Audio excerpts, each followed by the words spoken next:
So let me continue, sir. Another concern is while the size of the Lok Sabha is being expanded in the government's proposal,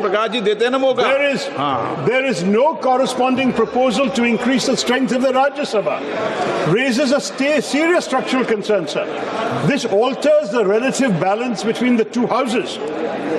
In the event of a joint sitting, the significantly larger Lok Sabha would dominate the voting process, and the imbalance would also extend to the elections of president and vice president, where each MP casts an equal vote. So we are amplifying our own house and our own weight without, unfortunately, giving any heed to our colleagues in the upper house. And you can imagine, if the upper house is the chamber of states, then you can understand the concern of states that their weightage is not being respected, sir. Now, these are all problems, Mr. Speaker, that cannot be solved by a simple calculator. They require a great compromise. A historic settlement is needed in our country that ensures that no region feels diminished. And, sir, even though one of the BJP speakers had criticized me for making some suggestions from international examples, let me say there is no harm in looking to international examples where diverse unions have grappled with this exact tension. In 1787, the American framers, for example, faced a deadlock between large and small states.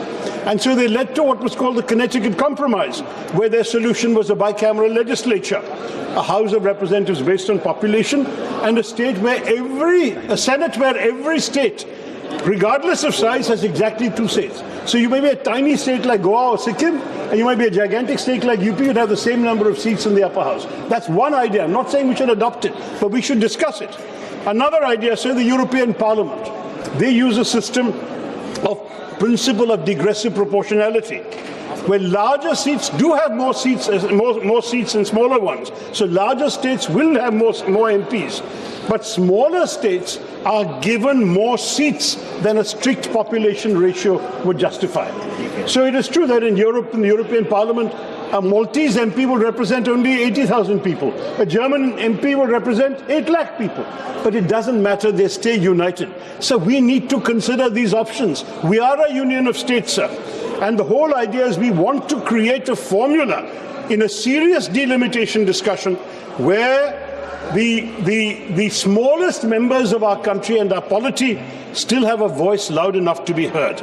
These models teach us that in a complex union, the principle of one person, one vote, one value, which has been cited by the ruling party, must be balanced with the principle of one state, one equal partner, one value in a country like ours. As India approaches a new delimitation exercise, sir, the constitutional question is whether the spirit of cooperative federalism can be preserved through a model that respects demographic reality while preventing structural domination by a few large Hindi-speaking states.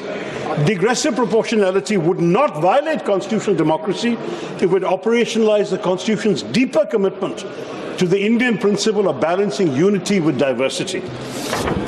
Sir, सीमांकन से जुड़े मुद्दों पर सभी हितधारकों, सभी राज्य सरकारों, सभी राजनीतिक दलों और नागरिक समाज के साथ व्यापक परामर्श की आवश्यकता है, सर। इस प्रक्रिया को जल्दबाजी में नहीं किया जा सकता और ना ही इसे महिलाओं के प्रतिनिधित्व को लागू करने के बहाने के रूप में इस्तेमाल किया जाना चाहिए।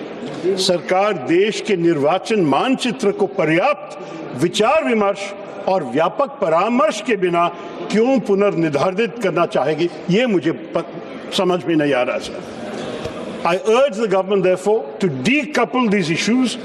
Pass the Women's Reservation Bill today, we will support it. The Prime Minister spoke with passion about Nari Shakti. Let it take effect already in the next general election, using our current seat count. Show the women of India that your commitment is not a mere rhetorical flourish. As for delimitation, sir, let us defer it. Let us constitute a formal mechanism, perhaps a JPC, sir, to debate a new federal settlement that protects the interests of all states. Let us ensure that a march towards a new India does not give us a disunited India. Let us not leave our most successful states behind. Bharatiya Ekta ke liye हमें काम करना चाहिए sir. Let us give women their due now.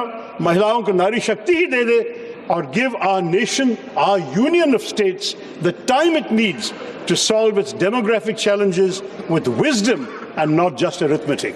बस मैं यही कहना चाहता था संक्षिप्त में sir. Thank you very much for listening to me. It's a plea to the government. Please be sensible about the larger interests of the country and not the short-term interests of the ruling party. Jai Hind, sir. Shri P.V. Mithun Reddy. If you like this video, then like, share and subscribe to Mirror Now.